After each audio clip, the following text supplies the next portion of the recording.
Hello student, I hope you have got the information that you are going to give a physics test on Monday and the chapter is current electricity. Try to focus on all the short answer questions, the one word solved questions which are given in the book. These are important, numericals are important. Go through the formula list and how we have solved the question. Units are very important, and one very important thing is that whenever you draw any circuit diagram, arrows are very important. If you will not draw the arrows in the closed circuit, you will lose marks.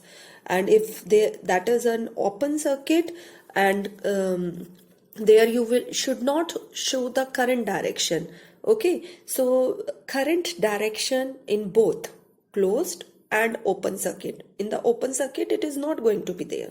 In the closed circuit, if it is there, what should be the right direction? What are the symbols? That is very important. Yes, the formula, the Ohm's law, all these small concepts are really important. Revise them thoroughly. If you find any doubt, do message me. You should take my number from the class teacher and stay connected with me. Now let us continue with the next topic, that is linear momentum. Now you people will say that we were discussing about Newton's first law, and after that we should move on to the Newton's second law. Why this linear momentum is there? That will become clear to you why we are talking about momentum and how it is linked with Newton's second law, or how it is linked with force. Let us understand through an example. Now here I am taking two cases. In case one, I am taking cycles which are similar cycles. So here I have taken the mass as small m. Small m means same cycle of same mass. Now the two cycles are moving with different velocities, v1 and v2.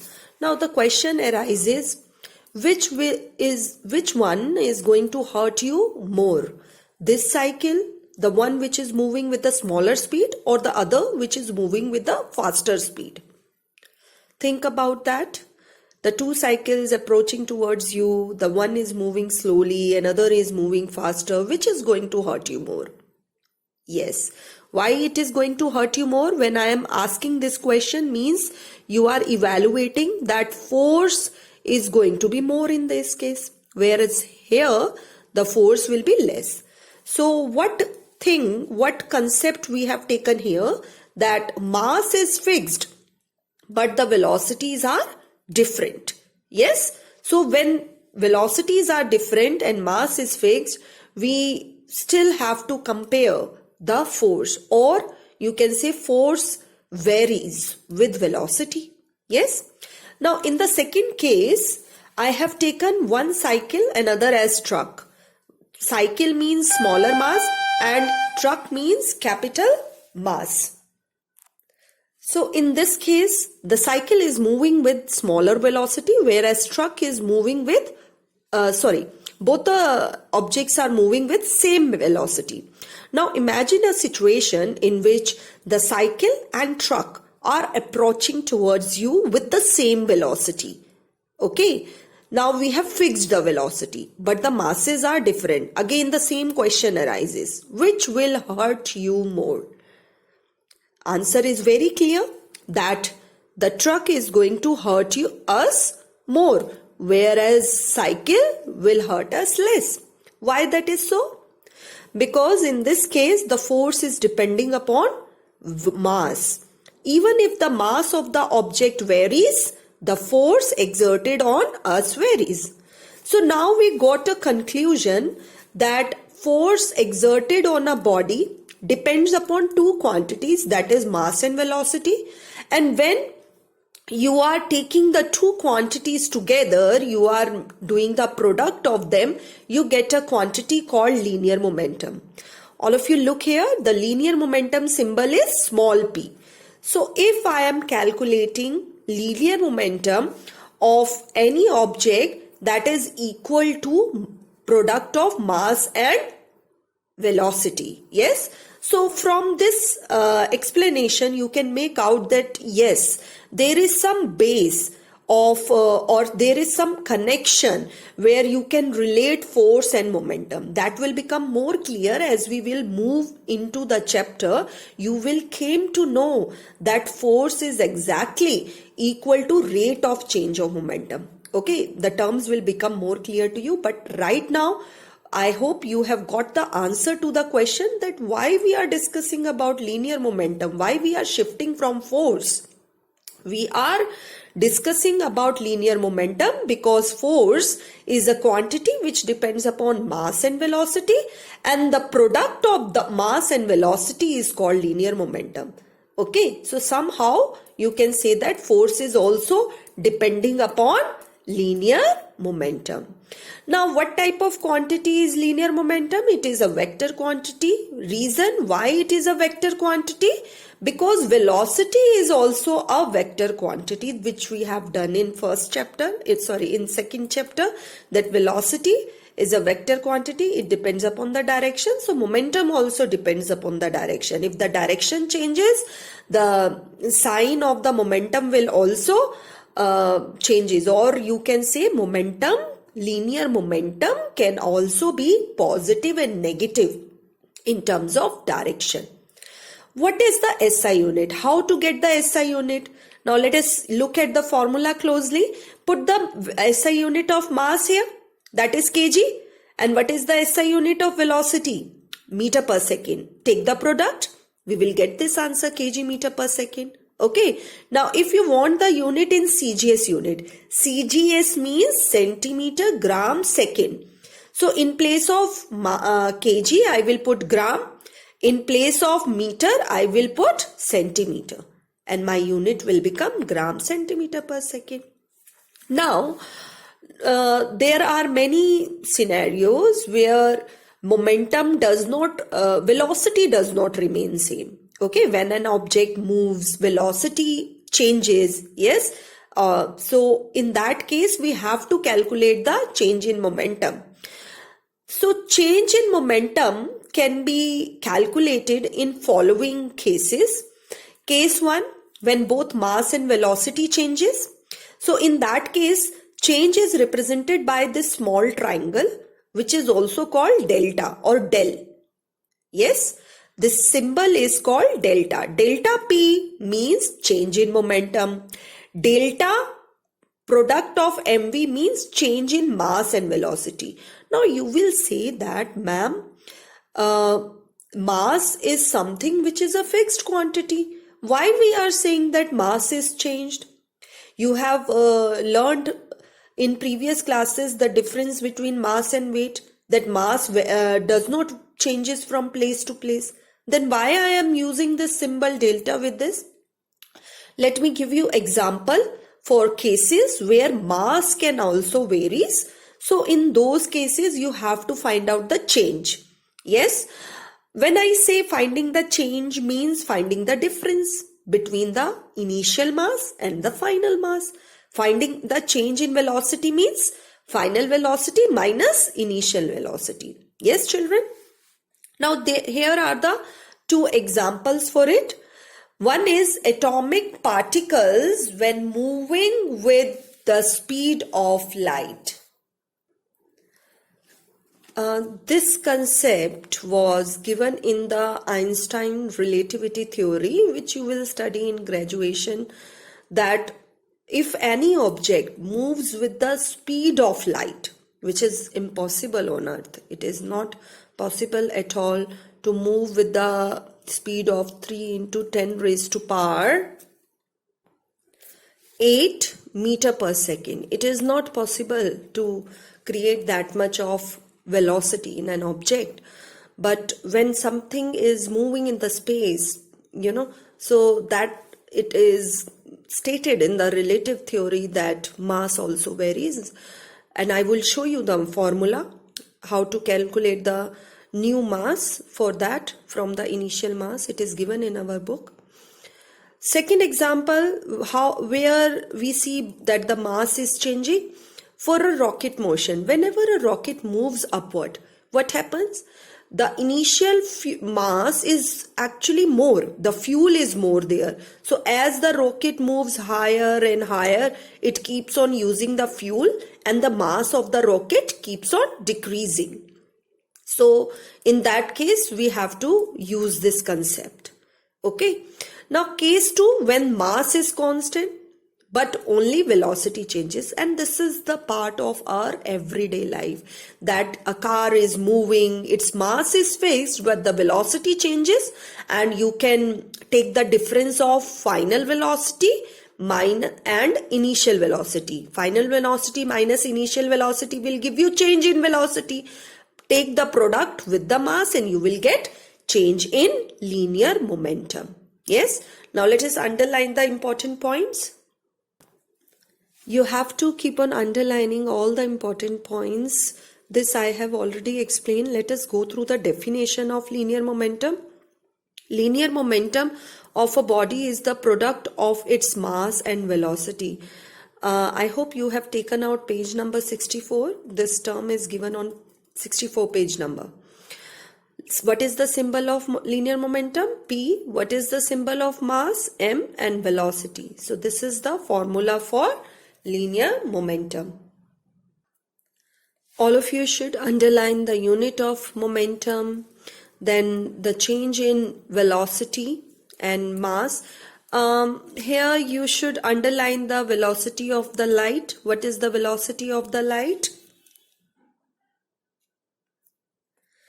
This is the formula for change in the mass or the new mass when the object moves with a velocity greater than the speed of light. Yes, and it was explained in Einstein relativity theory. We will not go into the detail of it, but rest I have explained you in the case 1 and case 2.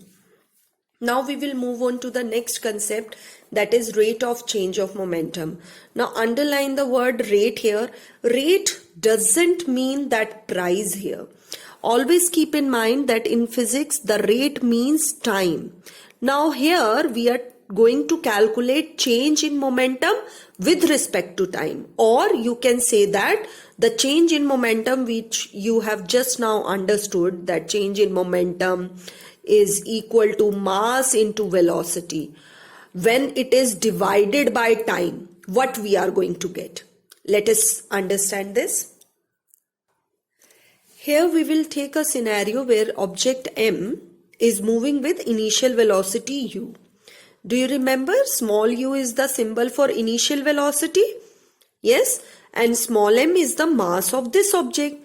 Now this object with mass m is moving with initial velocity u.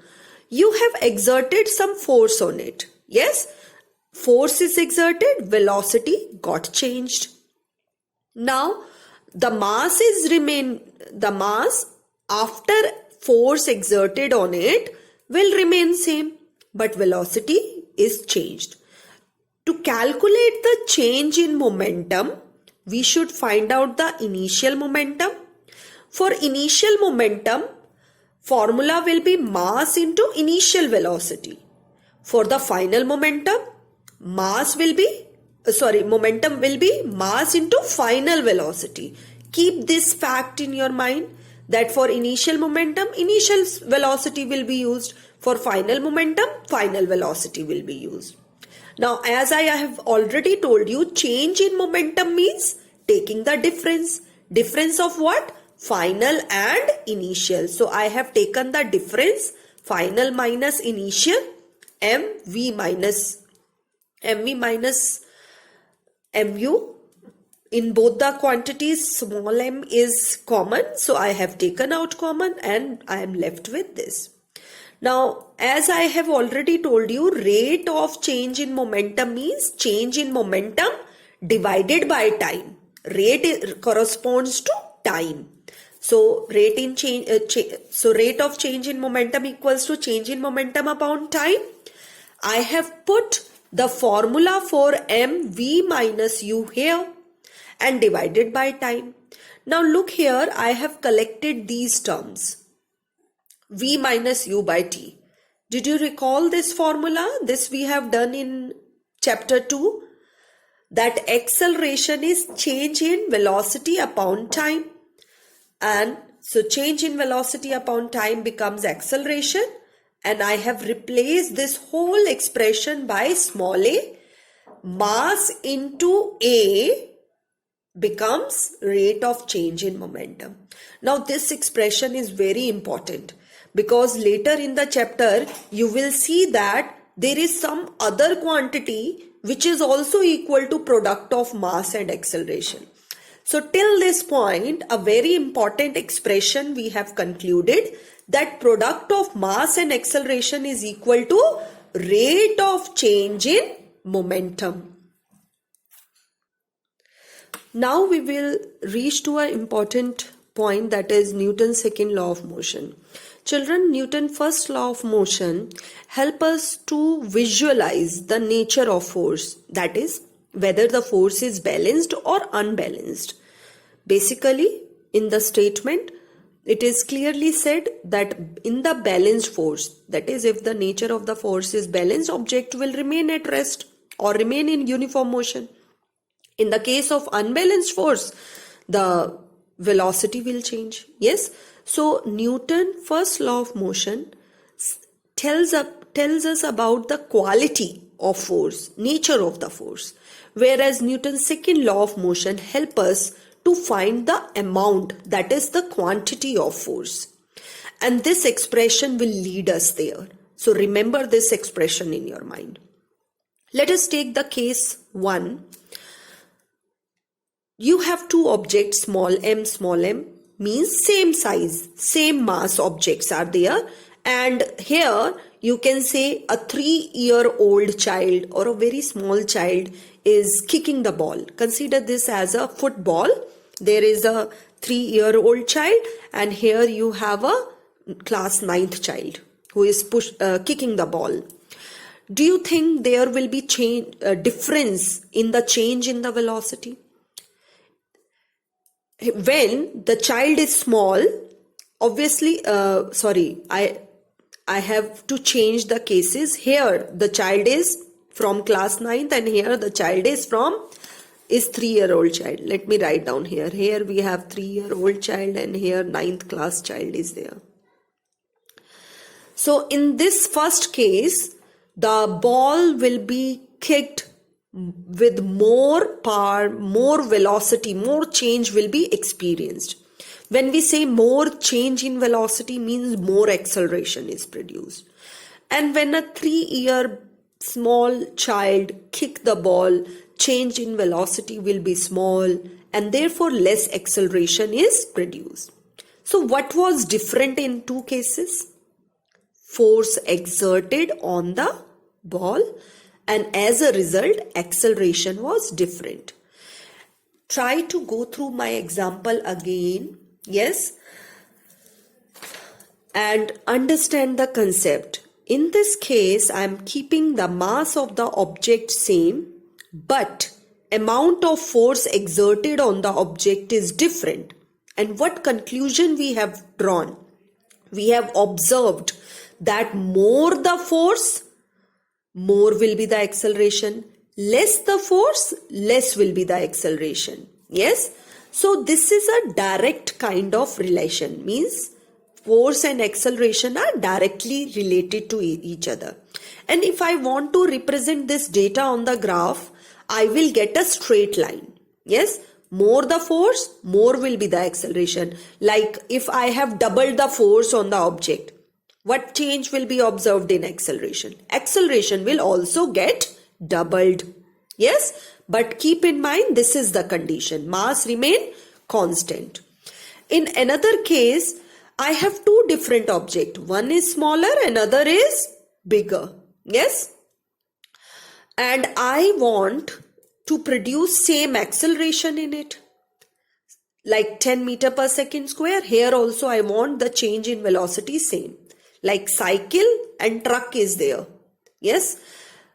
So if you are pushing the cycle and you want to reach to 10 meter per second square, how much force will be required? Less. But for the truck, for the same acceleration, for same change in speed, I need to apply more force. So what we have concluded from here, more the mass of the object, more force has to be exerted. Small the mass of the object, less force has to be exerted. Again, there is a direct relation between force and mass. Now let us observe the graph for it. So force is directly proportional to mass. More the mass of the object, more force has to be applied. You can imagine, you can relate this relation with the condition that if Almirah is heavy, it is filled with lots of things inside it, you have mass is more.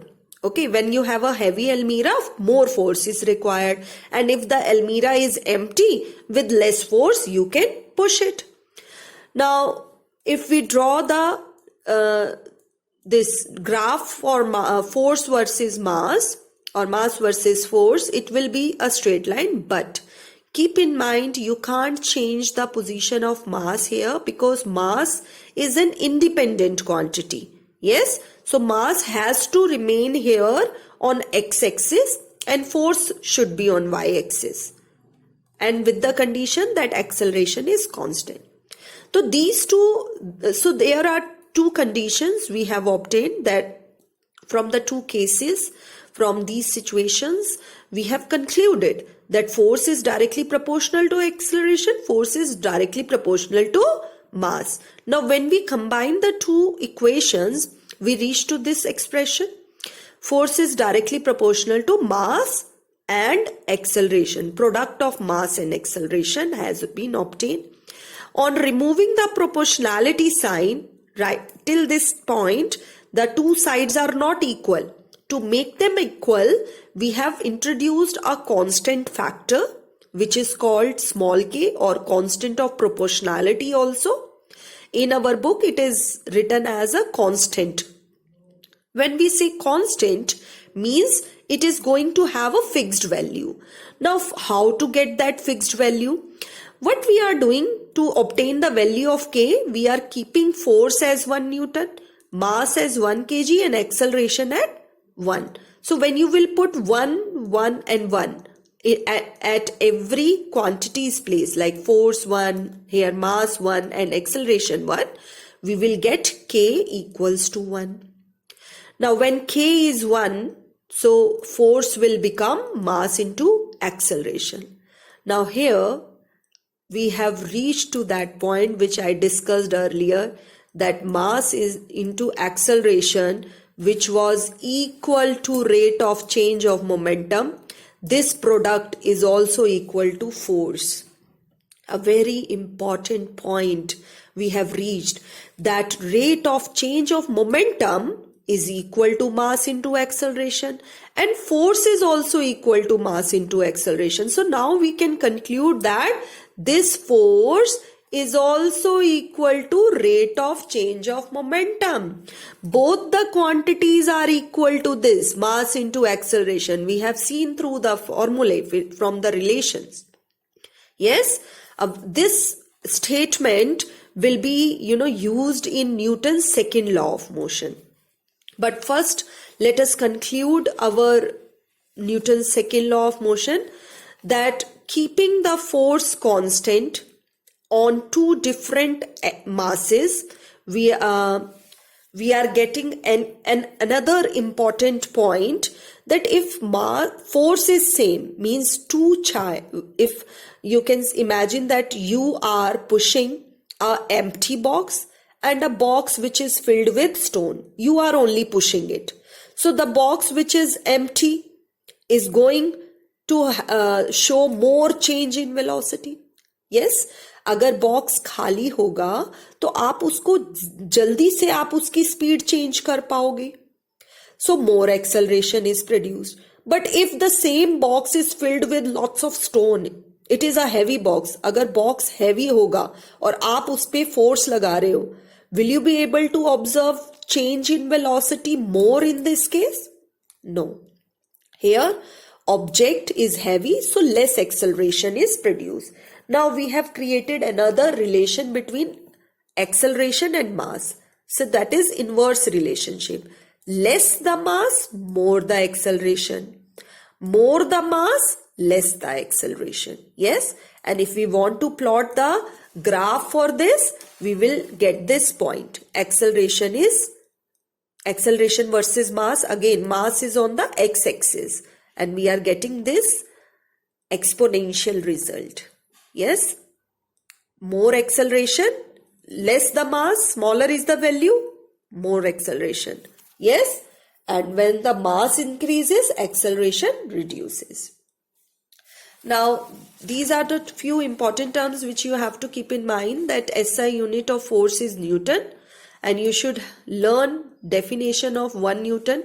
1 Newton definition can be framed very easily from here, that 1 Newton is the amount of force exerted on 1 kg of mass and 1 meter per second square of acceleration is produced. Keep this thing in mind, that the object mass is 1 kg and it has acceleration of 1 meter per second square has been produced.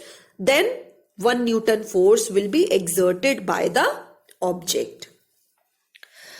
Another conclusion we have obtained, that to get this formula mass into acceleration, we have taken two conditions. One, that velocity of the object is very small than the speed of light. Second, the mass is approximately or almost constant. When you have constant mass, the force which is obtained is equal to change in velocity upon time, which is acceleration, and we get this formula. Yes, now let us underline the important points from book. Keep underlining all the important points with me.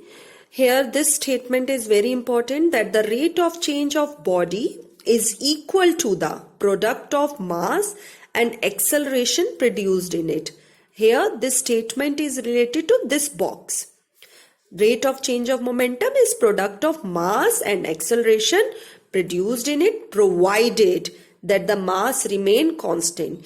Every word of the statement should remain intact. When you are asked about this relation to express this in word, you should not change any words in it. Okay? Now, force produces acceleration in the body. We all know that this is the effect of the force, that force can change the speed of the object. We have discussed that acceleration produced in the body is directly proportional to the force. You can write down this expression in your book. This I have explained you with the case. Here, force needed to produce same acceleration in different bodies is directly proportional to the mass. You can write down this expression with this sentence. For both the cases, the graph we had already discussed, that this is for the case when acceleration is directly proportional, and this is for when mass is directly proportional. Okay, in both the cases it is a straight line graph. Yes, what is the nature of the graph? It is a straight line graph, and we have discussed that on combining the two expressions we got our result, that is force equals to mass into acceleration. So we can say that Newton's second law of motion help us to calculate the amount of force. This is for the inverse relationship between mass and acceleration, this graph. What is the definition of 1 Newton? We should mark this. And 1 dyne. Now this is important. In the CGS unit, the unit of force is dyne. And in that case, you have to take the mass to be 1 gram and acceleration to be 1 centimeter square. Now let us look at the relation between Newton and dyne.